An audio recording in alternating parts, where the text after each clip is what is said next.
Hi, I'm Ms Xie and I'm a teacher at Lil But Mighty. So the PSLE is coming up and everyone is so nervous. You must be revising like crazy. Because of this, we have compiled 3 common composition errors for you to work on. So although these are errors, don't worry about them because here at Lil But Mighty, I'm going to provide the 3 solutions for you. So here goes.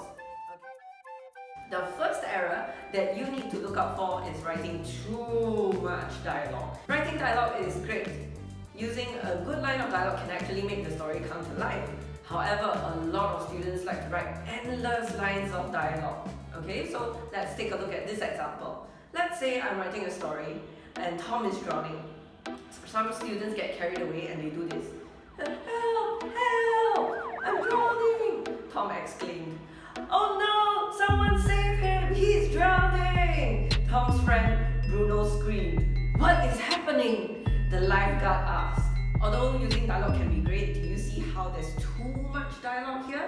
Instead of using too much dialogue, these are 2 strategies that you can do. Number 1, describe the looks on the characters' faces, and number 2, use actions to show me what they did.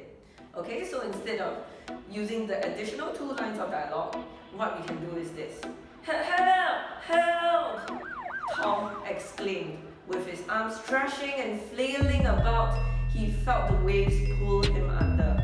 In the next minute, the lifeguard grabbed his orange lifebuoy and jumped down from his perch to save him. Instead of using so much dialogue, we used a lot of actions to convey what was being done to save Tom. This makes for a better story because it is still very lively and it is full of descriptions. The second common mistake that a lot of students make is not paying attention to the topic. Some common examination topics include using an emotion to bring out the story. So some examples include an embarrassing incident or a surprise. So we did a story with my primary 5 a couple of weeks back and we wrote about an embarrassing incident. In the story, the main character, Mr. Baldwin, was embarrassed because his toupee, which is his wig, fell off his head. Some of my students wrote, Mr. Baldwin was very embarrassed. He decided to continue with his presentation anyway. So since the topic is an embarrassing incident, more should be done to flesh out how embarrassed Mr. Baldwin was. So you need to use one technique to do 3 things. Number 1, use a power-up word. Number 2, describe how Mr. Baldwin felt on the inside. And number 3, describe what can be seen on the outside. So this is what we did. Number 1, for the power-up word, instead of using embarrassed, we used mortified. You can also use humiliated if you like that word too. Then when we show how he felt on the inside, right, we can say his heart palpitated wildly against his chest, and we could also say his mind reeled. So what about showing that he was embarrassed on the outside? We can say his face was crimson. We can also say that his palms were sweaty and the sweat also trickled down his face.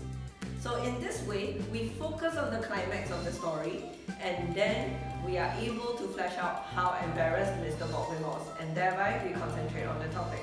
However, for a lot of composition topics, you should mention the topic all throughout the story. You should mention it during the build-up, during the climax, and during the solution of the story. So here's an example that I'm going to give you. I'm going to show you this in the topic called A Dangerous Act. So in the dangerous act, John was dared by Billy to jump into the pool.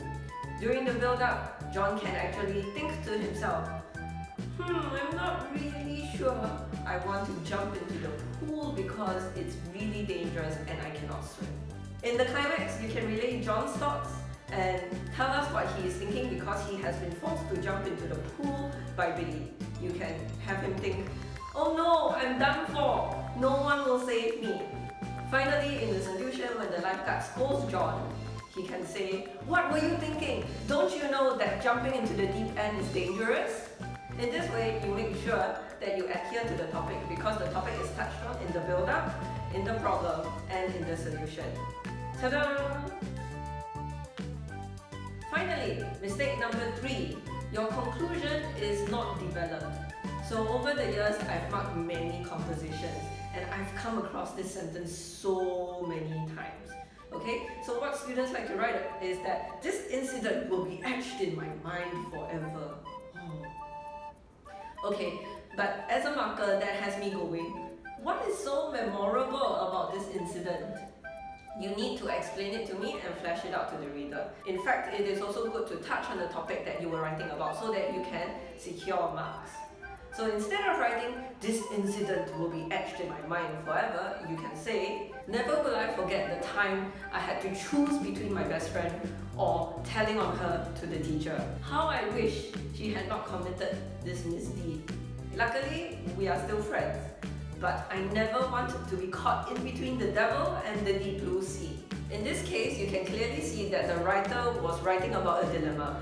She or he was thinking about whether to tell on his best friend to the teacher or to keep quiet and remain his or her best friend. Another common mistake that students make is just providing a very general lesson learned. So for example, they will write something like this. After this incident, I learned to be honest. But that has got me thinking, honest in what way? So in order to expand on this a bit more, you can add on to this one-liner. Apart from saying, after this incident, I learned to be honest. From now on, I will always return lost property to the lost and found counter. Had I not been caught, the guilt of taking all the money would have eaten me alive.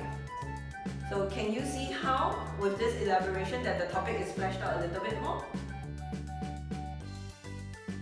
At this point in time, you should be flipping through all of the compositions that you have ever done to see if some of the stories you have written can be used for other topics. You should also look through if there are any transferable phrases. For example, phrases to describe someone who is angry can be used for a coach berating his student or a boss berating his employee.